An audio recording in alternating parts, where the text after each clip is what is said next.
இன்றைக்கு ஒரு சிறப்பான உத்தரவை போட்ட மாண்பு முதலமைச்சர் அவர்கள் வழிபாட்டு தலங்கள் மற்றும் பொதுமக்கள் கூடுகின்ற இடங்களில் மதுக்கடை இருக்கக்கூடாது என்ற அற்புதமான அறிவிப்பை வெளியிட்டுள்ளார்கள். அவர்களுக்கும் எனது மனமார்ந்த வாழ்த்துக்களையும் நன்றியை கூறி விடைபெறுகிறேன். நன்றி, வணக்கம். நீங்க திரு SP வேலுமணி அவர்கள் கை தூக்குறீங்க, பேசணுமா? பேசுங்க.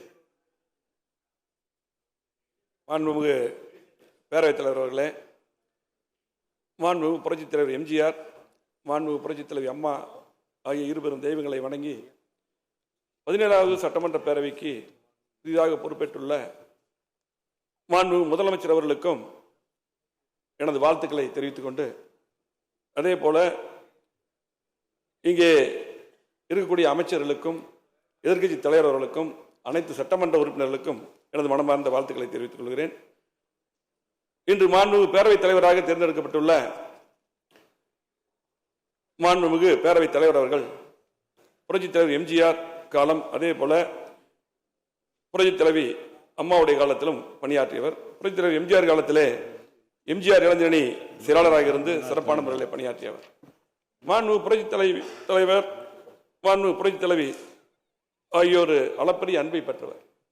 மாண்புமிகு புரட்சித் தலைவர் காலத்திலே, மாண்புமிகு புரட்சித் தலைவி அம்மாவுடைய காலத்திலும் வில்லிவாக்கம் தொகுதியிலிருந்து சட்டமன்ற உறுப்பினராக தேர்ந்தெடுக்கப்பட்டு இந்த அவையில் சிறப்பான முறையிலே பணியாற்றியவர். அஇஅதிமுக பல்வேறு பொறுப்புகளில் சிறப்பான முறையில் பணியாற்றியவர்.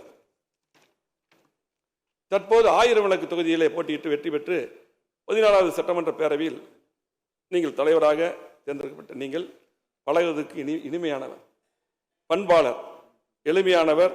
இந்த பேரவையில் பேரவைத் தலைவராக நடுநிலையோடு பணியாற்றி அண்ணன் டாக்டர் காளிமுத்து, அண்ணன் நம்முடைய ஜெயக்குமார், அதே போல மாண்புமிகு தனபால் ஆகியோர் வரிசையில் நீங்கள் இடம்பெற வேண்டும்.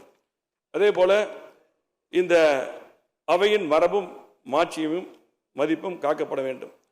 நீங்கள் நழுவா நாயகராக விளங்க வேண்டும் என்று கூறி இந்த அவையை தாங்கள் சிறப்புற வழிநடத்த வேண்டும். அதே போல பேரவை துணைத் தலைவராக தேர்ந்தெடுக்கக்கூடிய துறையூர் தொகுதி சட்டமன்ற உறுப்பினர் திரு மு ரவிசங்கர் அவர்களுக்கு எனக்கு மனமார்ந்த வாழ்த்துக்களை தெரிவித்துக் கொள்கிறேன். அதே போல தற்காலிக சபாநாயகராக பொறுப்பேற்று சிறப்பான முறையில் பணியாற்றிய கருப்பியா அவர்களுக்கும் வாழ்த்துக்களை தெரிவித்துக் கொண்டு, இன்றைக்கு ஒரு சிறப்பான உத்தரவை போட்ட மாண்பு முதலமைச்சர் அவர்கள் வழிபாட்டு தலங்கள் மற்றும் பொதுமக்கள் கூடுகின்ற இடங்களில் மதுக்கடை இருக்கக்கூடாது என்ற அற்புதமான அறிவிப்பை வெளியிட்டுள்ளார்கள். அவர்களுக்கும் எனது மனமார்ந்த வாழ்த்துக்களையும் நன்றியை கூறி விடைபெறுகிறேன். நன்றி, வணக்கம்.